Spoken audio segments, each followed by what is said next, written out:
Hello மக்களே, இந்த video ஸ்கிப்பே பண்ணாதீங்க. இந்த வீடியோ ரொம்பவே இம்பார்ட்டன்ட் விஷயம் தான் நான் சொல்ல போகிறேன்.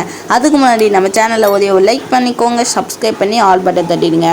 ரீசெண்டாக என்னாச்சுன்னா சிஎஸ்கேவோட கோச்சும் அண்டு அந்த ஓனரும் சொல்லியிருக்காங்க, அந்த ஓவர் 10 அதே மாதிரி கோஸு, அதான் ராமகிருஷ்ணா கோஸு, அதுக்கப்புறம் ருத்துராஜ், இவங்க 3 பேருமே சிஎஸ்கேவோட பாசிட்டிவ் அப்படின்னு ஒரு சொல்லியிருக்காங்க.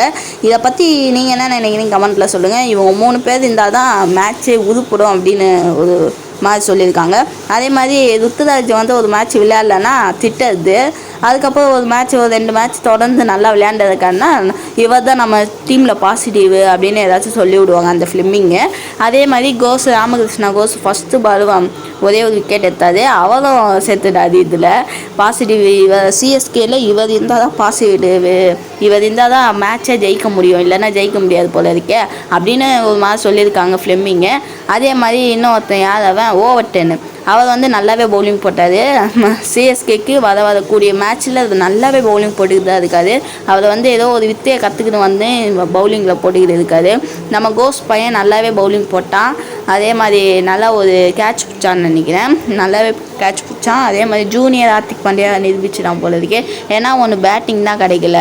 அதே மாதிரி அந்த ரன்னு நேற்று நடந்த மேட்ச்சில் அழகாக முச்சிருக்கலாமே, ஒரு 10-15 ஓவர்கிட்டேயும் முச்சிருக்கலாம். இவங்க கார்த்திக்கும் ருத்துராஜும் லாஸ்ட்டு வந்து முடிக்கிறாங்க. ருத்துராஜ் ஃபார்மில் தான் அதுக்காப்புல, ஏன்னா தட்டி விளையாடுறாப்புல.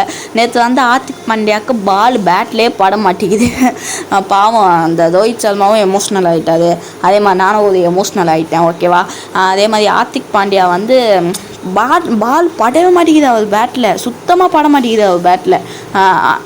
அவர் வந்து ருத்துராஜ் எப்படின்னா பால் நல்லா ஓட்டதை நல்லா அடித்து அதுக்கப்புறம் ருத்துராஜ் இருந்தனால தான் போன மேட்ச் நம்ம தோத்துட்டோம். ஜிடி கூட விளையாடும் போது அவர் இருந்தனால தான் ஒரு 90க்கு மேலே போச்சு, இல்லைன்னா பெங்களூருக்காரங்க நம்மளை முச்சு விட்டுது பாருங்க, ஓகேவா. அதே மாதிரி ஃபிலிமிங் சொன்ன மாதிரி தான் சிஎஸ்கேல வந்து பாசிட்டிவே இந்த ருத்துராஜ், ஓவர் 10 கோஸ், இவங்க 3 பேர் இருந்தால் தான் மேட்ச்சை ஜெயிக்க முடியும். அப்படியே நிற்கணும். முதல்ல என்ன சொல்லிக்கிட்டு இருந்தான் இந்த மாமன், தோனி ரெய்னா வாட்ஸரும் டூப்ளஸ், இவங்க 4 பேர் இருந்தால் தான் சிஎஸ்கே பாசிட்டிவ் அப்படி இப்படின்னா. இப்போ வந்து அடுத்த வருஷம் எவனாச்சும் புதுசாக வருவாங்க, அவங்க 3 பேர் இருந்தால் தான் சிஎஸ்கே பாசிட்டிவ்னுவான். இவன் வந்து ஃபிலிமிங்கை தூக்கணும் அடுத்த வருஷத்துல இருந்து. அதே மாதிரி நான் சொல்கிறேன், நல்லா ஒரு கோச்சாக வைங்க. ஃபிலிமிங் என்ன பண்ணுறாரு எனக்கு தெரில, சுத்தமாக எனக்கு தெரில ஃபிலிமிங் என்ன பண்ணுறாருன்ட்டு. சரி, ஓகே விடுங்க.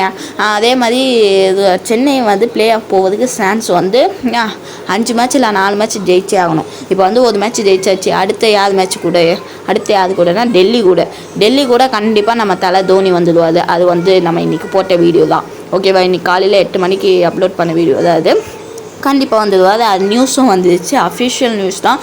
தலை தோனி வந்து கப் அடித்து கொடுப்பாரு, அது வந்து உறுதி தான். அதே மாதிரி தலை தோனி வந்தாருன்னா கேப்டன்சியோடு தான் வருவார், எனக்கு ஒரு நம்பிக்கை. நீங்கள் என்ன நினைக்கிறீங்க கமெண்ட் பாக்ஸில் சொல்லுங்கள்.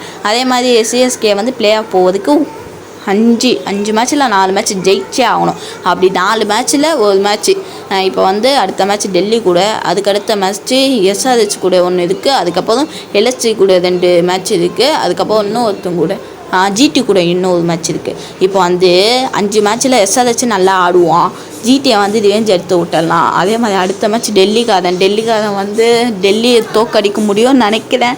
ஏன்னா போன வாட்டியே ஃப்ளூக்கில் தோக்கடிச்சிட்டாங்க போல், நல்லா பவுலிங்கும் பண்ணாங்க, நல்லா பேட்டிங்கும் பண்ணாங்க, அதனால் டெல்லி தோத்துச்சு. இந்த வாட்டி வர மேட்ச்சில் டெல்லி வந்து தோத்தா தான் நம்மளுக்கு ஒரு சின்ன சான்ஸ் இருக்கும்.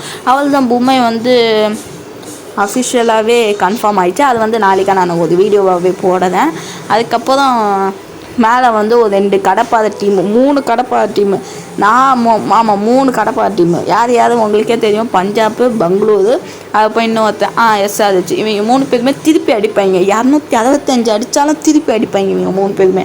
அதே மாதிரி சொல்கிறேன், கண்டிப்பாக ஃபைனல் வந்து கண்டிப்பாக நம்ம வந்து கப் அடிப்போம். இந்த வந்து உறுதியாக நான் இருக்கேன், நான் வந்து நம்பிக்கையோடு இருக்கேன். நாளைக்கு வேறு ரிசல்ட்டுனா சென்னை யார் சீஃப் மினிஸ்டர் ஆக போதாவது ஒரு ரிசல்ட்டு, ஓகேவா. இதை பற்றி நீங்கள் என்ன நினைக்கிறீங்க கமெண்ட் பாக்ஸில் சொல்லிட்டு கமெண்டில் வந்து ஏதாச்சும் பாசிட்டிவாக பண்ணி விடுங்க. அதே மாதிரி ஒரு லைக்கும் ஒரு சப்ஸ்கிரைபும் பண்ணி ஆல் பட்டன் தட்டிடுங்க, ஓகேவா. அடுத்து என்ன வீடியோ போடலான்னு கமெண்ட் பாக்ஸில் சொல்லுங்கள். நம்ம கார்த்திக் சர்மா வந்து வந்ததுக்கு நல்லா பண்ணி விட்டாப்புல, ஓகேவா. நேற்று வந்து கார்த்திக் சர்மாவுக்கு பர்த்டே போல இருக்கே, அடுத்த வீடியோவில் வரும்.